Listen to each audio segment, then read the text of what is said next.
করে না। দাদু মিষ্টিগুলো ধুরধুর বলে ফেলে দিল মাছ পুকুরে।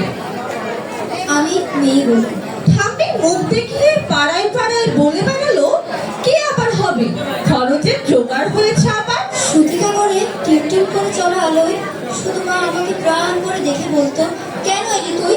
শুধু আমার যন্ত্রণা বানাতে? জানিস না এরা ছেলে চাই ছেলে, বংশের প্রদীপ, আত্মমর্যাদার প্রতীক। দেখছিস না ঘরে কেমন কাল বৈশাখীর মতো গুরু গম্ভীর মেয়ে, কেমন অসহায় নিস্তব্ধতা। তোকে বড় হয়তো হতে দেবে, কিন্তু মানুষ হতে দেবে না।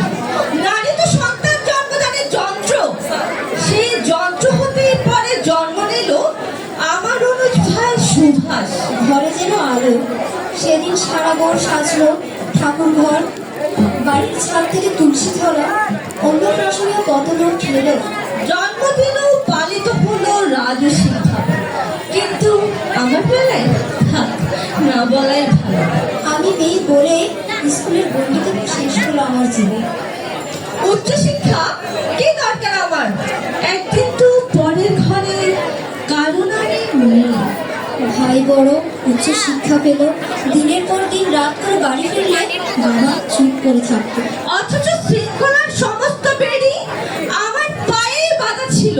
কারণ আমি রঙিন মেঘের মাঝে সূর্যাস্তের অপরূপ দৃশ্য দেখা সৌভাগ্য আমার হয়নি কখনো। তার আগে বন্দি হতে হতো রক্ত শাসনের চার দেয়ালের মাঝে, কারণ আমি মেয়ে।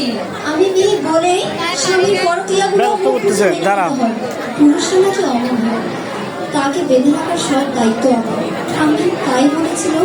মা কালে চলে গেল পুরুষ শাসনের ব্যানারে নিয়ে, যেখানে আচার নেই, অত্যাচার নেই, ব্যভিচার নেই, লিঙ্গবোধের অপমান নেই, আমি মেয়ে বলে।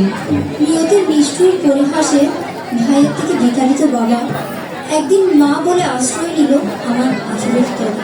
হ্যাঁ, আমি চোখের জল বুকে জড়িয়ে ধরি। বোতল দেখ না, বোতল দেখ না, বোতল ওদিকে আছে, বোতল ওদিকে আছে। অথচ প্রাগৈতিহাসিক যুগ থেকে যুগান্তরের কঠিন পথ হেঁটে আমি জেলে এসেছি আলো। আমার গর্ভ থেকেই জন্ম নিয়েছে লিঙ্কন, আমার গর্ভ থেকেই জন্ম নিয়েছে বিদ্যাসাগর, আমার গর্ভ থেকেই জন্ম নিয়েছে সুভাষচন্দ্র, আইনস্টাইন, রামমোহন। অথচ আমাকে বারবার করে মনে সতী হতে হয়েছে সতীদাহে। সতী করার বাসনাটা আজ হয়তো, কিন্তু তখনকার আজও আছে অন্যভাবে অন্যরূপ। কিন্তু একদিন নারী ঠোঁট রেগে উঠবে রক্ত নিয়ে, কলঙ্কের ঘোমটা ছিঁড়ে উন্মুক্ত হব জলে, স্থলে আর উন্মুক্ত আকাশে।